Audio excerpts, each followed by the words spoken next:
The following segment comes from a full SEC preview episode from Running Out the Clock. If you like what you hear in this segment, then be sure and subscribe to the channel so that you can catch all of our SEC previews, including whether or not we think the teams discussed in these previews will do better, worse, or the same this season. The Auburn Tigers finished the last season in the top spot in the West. They upset two number one teams in a row, their hated rivals, the Georgia Bulldogs and the Alabama Crimson Tide, at the end of last regular season. Went to the SEC Championship, lost to the real national champions, University of Central Florida, in the postseason. So Alabama did not deserve to be in the playoffs last year, so supported it. So, yeah, agreed. So Auburn is an interesting team to look at this year because, I mean, they kind of came out of nowhere to steal that number one in the West spot, and it didn't necessarily pay off for them. There's a lot of people that are thinking highly about the Tigers. There's a lot of people that maybe think that they're a little bit overrated. There's a lot of opinions about Auburn right now. We actually brought in a guest to tell us a little bit about the Auburn Tigers. We have Auburn graduate, Auburn resident. He lives a stone's throw away from, just for his sake, I'll pronounce it the weird way, the weird wrong way that Auburn people say it, Jordan Hare, as opposed to the real American way, Jordan Hare. Definitely Jordan. Yeah. So, sure, Jordan was a jerk anyway. So, this is Chad Gibbs, a friend of mine who is an author. He wrote a book a few years back called God and Football, about faith and fanaticism, covering the two loves of the Southeast, college football and church, along with some other books, Love Thy Rival, in particular about some of big sports, big rivalries, and has been actually on Outside the Lines with Bob Lee a few times. Whoa, now. Yeah, which is crazy. That's celebrity status. Which is crazy. Straight cred. So we're going to turn over to Chad so we can get him on here and talk about the Tigers for a little bit. Here we are talking about the Auburn Tigers. So Chad, Auburn football so far under the offensive leadership of Gus Malzahn, either as like a coordinator or as a head coach. If you go back to his, both times that he's been around, his scheme seems to find success almost entirely based on having a consistent, productive quarterback, more so than maybe some other offensive schemes you might see. When he doesn't have somebody reliable there, it shows. But when he does have somebody there, it makes the world of difference. And we've seen that a few notable times. Just a quick jumping back over the few years. Obviously, last year you had Jared Stidham there, takes him to an SEC championship game. You go back a few more years, you had Nick Marshall at one point, maybe not the best quarterback, but a reliable playmaker, and takes him to a title game. Cam Newton before that, when he's a coordinator, wins everything. And then in between, there's these years where there's question marks at the quarterback position. Yes. The Sean Whites, the Kyle Frazier's, Barrett, the Jeremy Johnson and Barrett Trotter, not like awful years, still winning seasons, 7-8 wins most of the time. I think there's one exception. And, but that being said, you're looking at a season where not only are you coming off of really the first time in all these runs, you're coming off of a year where you have the consistent, productive quarterback, and he's returning. Yeah. How big is that for the team? I think it's huge. The only other similar year would be 2014. Nick Marshall came back for a second year. And that team was a little different than the 2013 team. Trey Mason was gone.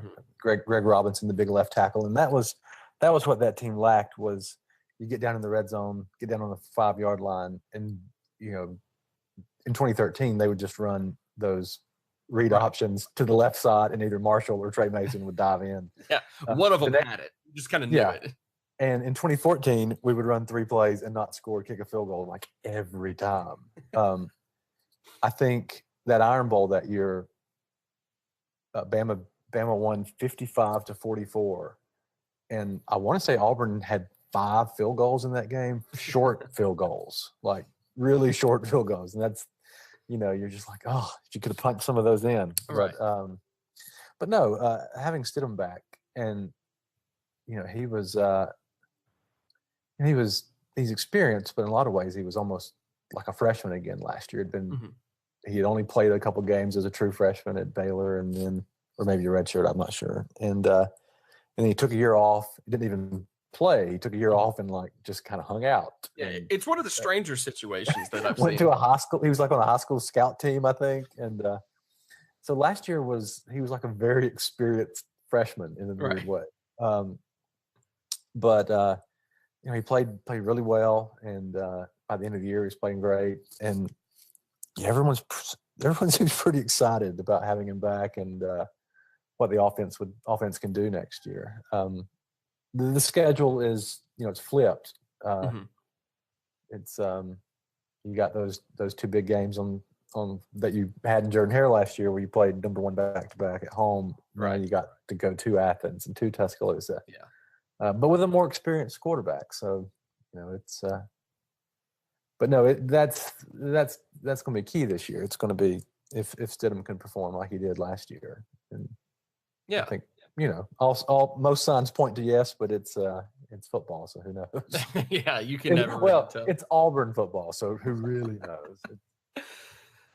Yeah, you've had. I mean, this year, there are in particular. There's 4 away games, and then there's the game in Atlanta. Yeah, which is whatever that is. Whatever that is. So practically a home game.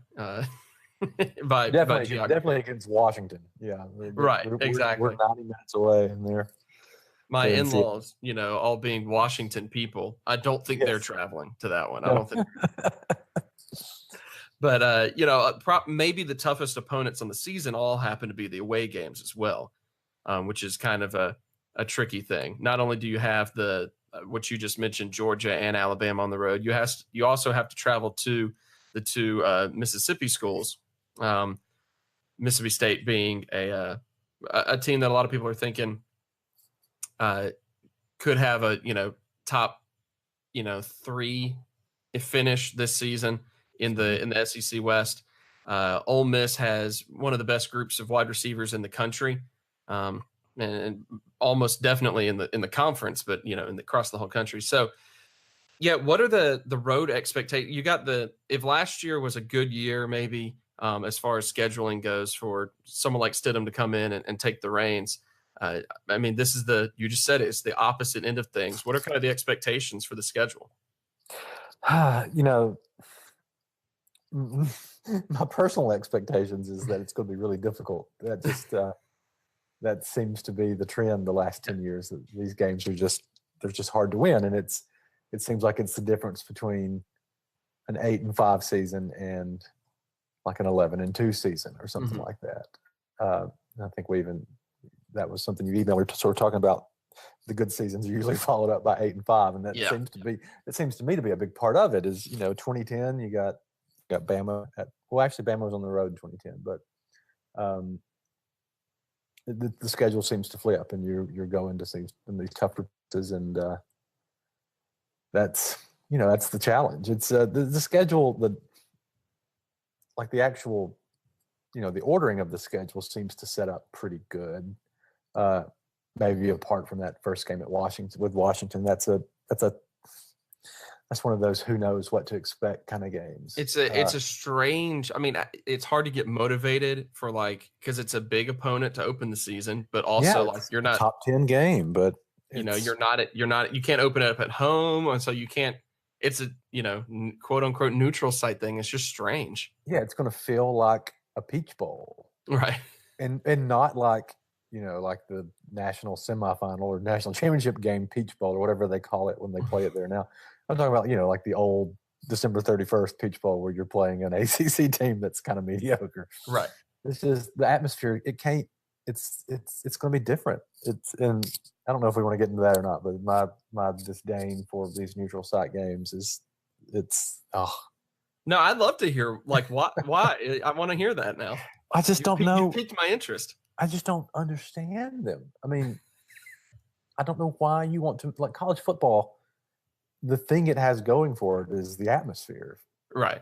The product the on-field product is, inferior to NFL games. Right. and they're longer. They're like an hour longer, I feel like. And Yeah. But you know, it's the atmosphere and the pageantry and all that. And they're like, Yeah. no, let's go play it in the Falcon Stadium and give it this very sterile feel. Mm-hmm. And I know it's about money. You know, Chick-fil-A is paying everybody a fortune to do it. But, I mean, let Chick-fil-A paint a big cow in the center of Jordan-Hare and play it at home. Because it's also set up a huge Chick-fil-A trailer right outside the stadium where everyone's tailgating. You know, let them have all the marketing, all of the logos for a weekend, and just absolutely. Yeah, because I mean, you know, it costs the city of Auburn a fortune with the retailers and the restaurants and the hotels, and it also keeps you from getting to go to a really cool road game. You know, college football fans love to travel and to get to go to Seattle and go to Washington, or Auburn's playing UNC in a couple of years in Atlanta, and you're like, have a home and away. Let us go to Chapel Hill one year and let them come here. I mean, that'd be so much cooler than playing in the Falcon, playing in Atlanta United Stadium. Right. Yeah, it's not even the Falcon Stadium; it's Atlanta United Stadium. I mean, that's a good point. I mentioned my in-laws being from Washington. They would, I get over there and we sit around the past few years, New Year's, Christmas, whatever. There's, Washington's either in the playoff or they're in a bowl game, and we're sitting around, the whole family's around watching, and all the uncles are like, so what's it like being in SEC country? And I'm like, oh, guys, it is the most overrated thing. But I play it up. I play it up for them. I'm like, oh, it's just insane. Everyone's just, you got entire chandeliers hanging from the tents in the grove. So if it was on Auburn's campus, home and away thing, they would be significantly more willing to travel to that than to just go to Atlanta and hang out. Atlanta, yeah. But anyway. Okay, back to Auburn then. So anyway, but I was saying the schedule sets up. Apart from that game, you kind of ease into some of these road games. You've got a good home schedule too. You got LSU and Tennessee and A&M at home, and so no, it's a tough schedule, but it should be fun. A few years ago when we switched to when the SEC expanded, Auburn and Georgia got flip-flopped. Mm-hmm. And Auburn played 2 home games in a row and lost them both. And so now Auburn and Georgia, the Georgia and Alabama games are at home. It used to be they alternated. You had one at home and one on the road. And I would be willing to go to Athens twice just to sort of get that off, because I'm ready. It's not my favorite. It's great the years that you have them both at home, but the years that you're not, October 31st comes around, you're like, oh, that's the last game we're going to go see at Jordan-Hare this year. It's kind of over now, because you may play like Liberty or somebody, but I don't think I'd go see Auburn play Liberty if it was in my backyard. And you've been to my house. It literally almost is in my backyard. Right. Yeah. You got to get through the bamboo thicket back there. Yeah. I'm apologize to anyone listening to this who's a big fan of the Liberty Flames and is offended by this. I'm sure we got a lot of Flames listeners. I'm sure we do.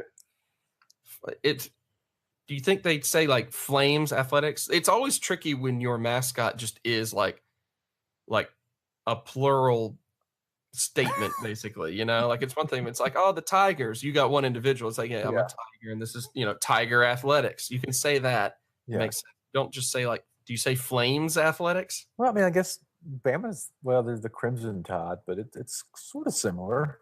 Yeah. Tide Athletics, Tides. Yeah. The Tides. The Tides. All right. Anyway, in light of the schedule, in light of it being a successful season, in light of beating the rivals back to back, number one in the country, pulling off those victories. You do have, of course, the negative side of that, where in the past, when those good years we've mentioned, 2010, 2013, in particular, those are 14 and 12 win seasons. Mm-hmm. And last year ended up being 10 wins, because the last 2 games of the season, the SEC championship game and then the bowl game as well, to the eventual national champion UCF, where both ended up being losses. So, do you think that this is a motivating factor to say, okay, like last season ended poorly, we're here to make a statement this year that doesn't define where we go from here, Yeah, I think that could be sort of something that's motivated them through the off season. It was a weird end to the season. The Georgia game. The Georgia game was so weird, and like the Auburn Georgia, the home game was weird too. Like the score in the end looks pretty lopsided, but that game, it was not out of hand in the third quarter. And in the Auburn in the SEC championship game, I'd have to go look this up. But I feel like Auburn had the ball down 13-7 midway through the third quarter, and Kerryon Johnson was playing like with a bum shoulder, and he fumbled. We were about midfield, and he fumbled, and that was kind of the last good. That was, it just really went downhill from there. But that game was close into the third quarter too. It did leave a sour taste, and the Central Florida game. I mean, I don't know. I'm past the point of getting upset about bowl games anymore. No. Like you can enjoy. Like if it's a victory, it's like, man, that was great. I'm glad we ended on that note. And if it's a loss, it's kind of like, because I follow people on Twitter who just go crazy. I'm like, how can you even care about this? No one playing it looks like they really care. They're just there for the gift bags, man. Yes, all the swag, the Xboxes and whatever else. But no, yeah, I do think that's something that may sort of motivate the team this year. But who knows? I don't know what that really means. Like, right. Like, I mean, is it? I mean, I guess if it makes them work harder all through the off season, but like once you got into a game, I can't imagine that they're like, oh, we lost those last two games. I can't believe it. Keep fighting. I did pull up the scoring summary on that SEC championship game, and you were right. Yeah, it was. I mean, Georgia got a field goal with a minute and a half left in the third to go up 13-7. So yeah. I mean, it really just was like the fourth quarter. There's 2 touchdowns there, and it makes it look a lot worse than it actually was. Yeah, but it was one of those games where I'm sure you've seen state play games like this where you're just like, this isn't our day. That's most of my lifetime having gone to Mississippi State games. Yeah. But that game kind of had that feeling, and Auburn scored super quick to start the game, and that's sort of a curse for Auburn. If Auburn scores within the first 3 minutes, you're like, oh geez, this is not going to get well. We peaked early. We peaked too early. But I think Auburn fans, I can tell that Auburn Twitter is getting a little nervous about expectations. Yeah. Now that people are starting to kind of talk about them as,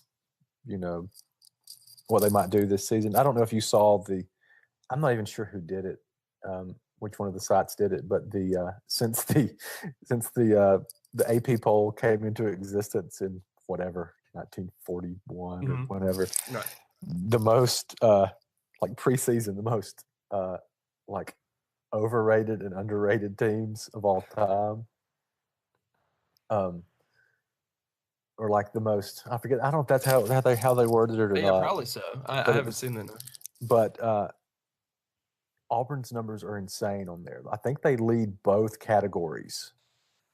And like they lead the most underrated significantly, like 7 times in the 70-year history. They were the team that everyone was like, they're not going to be any good, and then they win 12 games. And then and then anytime they're like, oh yeah, Auburn's going to win 12 games this year, 7-6 or something along those lines. But I'm gonna have to look this up now because this would be fascinating to actually put on the podcast. So I'm making a note to look it up. Yeah, look it up. I should have looked it up beforehand, but that's incredible. That is incredible. The expectations. No kidding. I mean, welcome to sports. The expectations it seems to be pretty high. There's a lot of national media that are saying that. I mean, it's Auburn and Bama 1 and 2, in the West, trying to figure out probably Bama number 1, but Auburn number 2 is kind of what I've seen most places. So the expectations are, second in the division for sure. So let's look at some of the personnel that are actually on the team instead of these hypotheticals that we were discussing, and see just kind of who is coming in here. Offensively speaking, we've mentioned, of course, Stidham, an experienced freshman from last year, as you said, and he's back now, a promising passer with it seems a lot of wide receiver options coming back, but or not really a newcomer, but a new starter running back in Cam Martin. Maybe not starter, but he's the guy that I think everyone is expecting to carry the load now. Yeah. And having to replace a handful of starters on the offensive line. Does any of that worry you at all, knowing that, especially in light of this, I thought there was an interesting stat that Auburn is one of only 2 schools to have a 1,000-yard rusher in each of the past 9 seasons. Yeah, and that's why running back does not concern me, because that's just sort of seems like an Auburn thing. You're like, oh yeah, we'll have good running backs, of course. Who are they? I don't know. I don't know, but they'll be good. The line, that's, and this is sort of where your listeners will start to see how little I paid attention to football in the off season. And I've gotten to the point where I don't really start paying attention to like midway through the season if we're good. And that's when I start like learning players' names, and right? Particularly like the linemen. If the season starts to unravel, I'll never know who these linemen were. Like I won't even bother to learn their names. You failed me, fat man. You're dead to me now. Yeah, exactly. But just sort of the vibe I get from following all these Auburn people on Twitter is hope that for the offensive line, it's sort of a promising young bunch, and some of these guys will step up and fill holes. But it's you never know. But running back, I'm not as concerned with. I feel like Auburn recruits well at running back, and that's just for some reason a position that you stick a guy in the backfield with an AU on their helmet, they're going to get 1,000 yards. That's just what they do. No, I mean it's a comfortable place to be for sure, to just kind of know that whatever else happens. And maybe that's why I almost just said the Gene Chizik offense.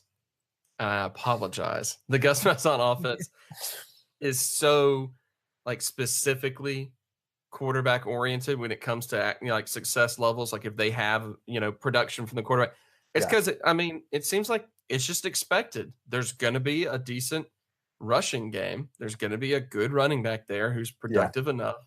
And so it's just whether there's a quarterback there to push them over the edge, maybe. Yeah, basically, because like you're talking about, all those years in between the good years, and some of them pretty bad, there were still a decent rushing game. Mm-hmm. But the passing game and the and even some, the quarterback running the ball is a pretty big part of that offense as well. Mm-hmm. And that's something Stidham brings to the table. It's he's talked about as a pretty high draft pick, maybe. So I don't know how much they're going to want to, how much they're going to want to run him, but right. He'll definitely get some yards this year, I would think. What's that? Your projected first rounder? Why don't you go there and take some hits for a little while? I did actually find what it is you were referencing. It was SB Nation, okay, who I think is the only website to follow when it comes to sports, honestly. I get tired of the other ones. NBA offseason really did me in, trying to tune into ESPN, and it's just like, LeBron went to the Lakers so early that they had to make up stories to talk about revolving around LeBron going to the Lakers. So anyway, SB Nation, they were the ones who counted it up. And they went back all the way to the AP polls origins. And I guess they went all the way back down to 1950. Okay. Auburn 7 times. And then there are 5 schools, Arkansas, Houston, Iowa, Michigan State, Washington State, that are tied for 3 times behind them. Yes. So. And you can Yeah, I think there's a link on that article to the one he did with the most sort of overrated ones too. So I hope so. I'm gonna try to find that one as well. But that is phenomenal to look at. That's Jason Kirk, who is I think the editor of College Football on SB Nation. So, and that's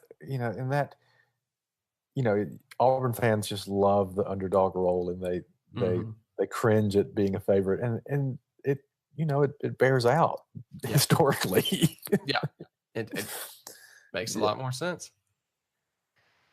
Defensively speaking, there's a real good front seven. It looks like that. I think I've read that there's a lot of people expecting multiple defensive linemen to be drafted to the NFL from this Auburn team. They're returning several linebackers, productive linebackers. So there's a lot of depth there as well. The secondary is really the part in the defense that maybe there's questions about, just because it seems like there's a lot of fresh faces there or whatever. But I guess the question is, I mean, with all of the talent that's there right now, it seems like under an offensive mind coach, put air quotes around that, like Malzahn, defenses tend to maybe fly under the radar a little bit. But I mean, how much do you think it's time to give the Auburn defense just a little bit more credit? Is this the year maybe? Well, yeah, last year was good. It was in my memory maybe the best defense there'd been since the Tuberville years. And they may take a step up this year. It looks, like you said, the front seven looks nasty. And there's a lot of youth in the backfield, but if your front seven's that nasty, it doesn't really matter. Right. That can make a lot of freshman defensive backs look like Dion. Yeah, exactly. If the quarterback has a half a second to get the ball off. So I'd much rather have a NFL caliber front four and an inexperienced back four than the other way around. Right. Because those guys, you can't chase receivers all day. Right. And it makes a huge difference in the college game. Yeah. And if the offense is clicking and it's a good year Malzahn offense and you're putting a lot of points on the board, a defense, they don't have to shut people out, but you get a couple turnovers or a couple of pin people back inside their 10 and all of a sudden it's 28-7 in the first quarter. Well, that's the other Auburn problem I feel like we've had in the Malzahn era, is getting up 21 or 28-7 in the first quarter, and then like, what do we do now? How do we hang on to this lead? Kind of a Liverpool problem. We've done too well too early. Yeah. We scored 4 goals in the first half, but we don't really know how to hold on. We don't know how to play if we're not just still scoring goals. So. Right. And that's actually something that we've talked about on the podcast before, and it's come up a few times now, but you look at some of the teams, in particular, I believe it's Ole Miss and Missouri, that had an issue last season where their offense was too fast several times for the defense to get rested and catch up. And so you had these offensive drives that just, it was like instant points, yay, and then the defense can't do anything about it. The Cam Newton year, the defense was opportunistic. Like, they weren't great, but they would, it was just all you kind of wanted them to do was get a stop or a turnover. Mm-hmm. And you're like, okay, now we're up a possession, so we're going to win. Because there were a lot of high-scoring kind of wild games with that team. But I think this defense has a chance to sort of control games, which is something that hasn't always been in this post-Tuberville world. Yeah, is this – so you're thinking this is probably the best since then for sure? I think so. And, this is also coming from a guy who can name maybe 3 or 4 defenders right now. I know we have a defensive end named Big Cat. Yes, I'm aware of him. I love it. Well, you mentioned it briefly earlier, but it needs to be repeated again. Those best years, I don't know why I said the word years so weird right then, but those best years at Auburn in the past decade or so have been followed up by a pair of 8-5 seasons. The 2010 season, of course, national title. Cam Newton, he he leaves, and it's 8-5 after that. Then of course it's 3-9. That's where you have the one like real rough year that cost Chiswick his job. Yeah, but Gus wasn't around for that one. He was exactly. in Arkansas, so Gus leaves. He comes back, and it's instantly 12-2. But after that, again, 8-5. Mm-hmm. So it stands to reason that with this being the third good year with Gus Malzahn present in the coaching staff, what's it going to take? The final verdict. What is it going to take to avoid another 8-5 season this year? I don't know. Yeah, and you can't answer with winning more than 8 games. That one won't get. Because I can see it. Like I can see how 8-5 would happen so easily. Yeah. As you go to Athens and you go to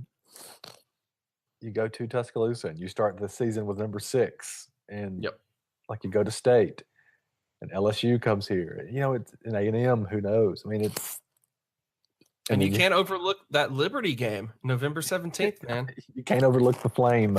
You can't overlook the Flame. Flame football, baby. So I don't know. And like we said earlier, the 2013 team, this is very similar, with a disappointing end to a crazy good season, with the quarterback coming back. It's so similar. So I don't know. I don't know what Auburn can do to avoid it. If I knew I'd get paid, I'd be paid a lot more. I almost hit Gus Malzahn today. I haven't even told Trisha about this. So he drives this crazy little 2-door Mercedes sports car. Sure. And I'm coming home from the coffee shop down Donahue, and they've got half the road blocked for tree. They're trimming trees. And they're waving people, like they're stopping one lane and waving a lane. And he waves me, and I go, and Gus comes out of the parking lot of the athletic complex because he's not being waved, or they're not worried about cars coming out of the parking lot. And we nearly just go straight into each other. We made eye contact. But how was he reacting? Was he like just kind of wide-eyed, like, "What are you doing?" And I'm kind of like, "What are you doing?" Calm down, Gus. Yeah. So I don't know if that's a good omen or. We're going to revisit this conversation at the end of the season and say, hey, Auburn is expected to do either this well or this poorly based entirely on whether or not Chad almost hits the head coach in his card before the season starts. But I don't know. And I don't even know how I feel about the season. I honestly don't feel great. Like I kind of have that, oh no, we're supposed to be good, we're not going to be that good feeling. Yeah. And maybe they'll surprise me. So, but I don't know. Well, yeah, I mean, it's exactly what you're saying. If you're the underdog, then it's like, great, we don't have anything to lose. Yeah. we're projected to not do very well. Let's go out there and prove some people wrong. Now it's like, oh, we're the favorites. We have to go out and prove people right. This is terrible. This is not as fun. It's just, no, it's not. It's absolutely not. Well, I will end on this note. Do you happen to know who the head coach of the Liberty Flames is? Jerry Falwell Jr. He wishes. No, man, it's actually Buffalo and Kansas coaching legend Turner Gill. Turner Gill. Auburn almost hired Turner Gill. Well, he's at Liberty now. Charles Barkley was really angry at the time that we hired Gene Chizik and not Turner Gill.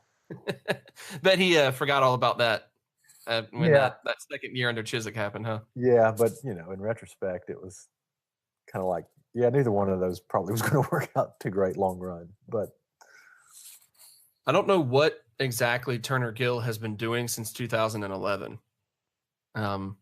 But he has a gap in his coaching resume where he left Kansas, or I guess was fired from Kansas, or whatever you do. I don't know. Yeah. Does Kansas fire football coaches, or do they just do the coaches just not show up one day and Kansas is like they just walk away? It happened again. But he's back. He's back at Liberty. Okay. Maybe this is where he excels. Watch out. Maybe. That's the game to circle on your calendar, if you're a neutral observer, that Yes. November 17th, Liberty Flames at Auburn Tigers. And if you need tickets, we have 4 that we will not be using. Hey, man, I might take you up on that. I did get recruited to be a student at Liberty quite a bit when I was coming out of high school for some reason. Did you? Okay. Yep. Don't understand why, but only 3 schools ever sent me any information.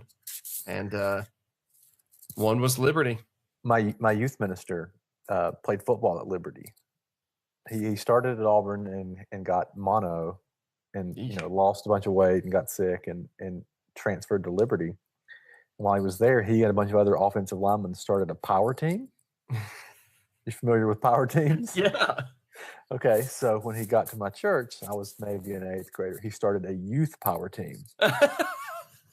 And I was on it for about 6 months. For anyone listening to this podcast, we forgot to mention that Chad is 6'8", 325 pounds of pure muscle. Or 5'11", 180 pounds of dad flab. But I did one show, and I ripped a phone book in 2 and threw it into the air. That was my only contribution to the power team.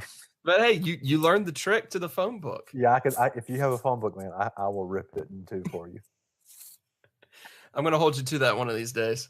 Okay. One of these days. Chad, thanks for joining us on this episode. It was a pleasure. Anytime. We appreciate the wit and sometimes the insight, but mostly the wit.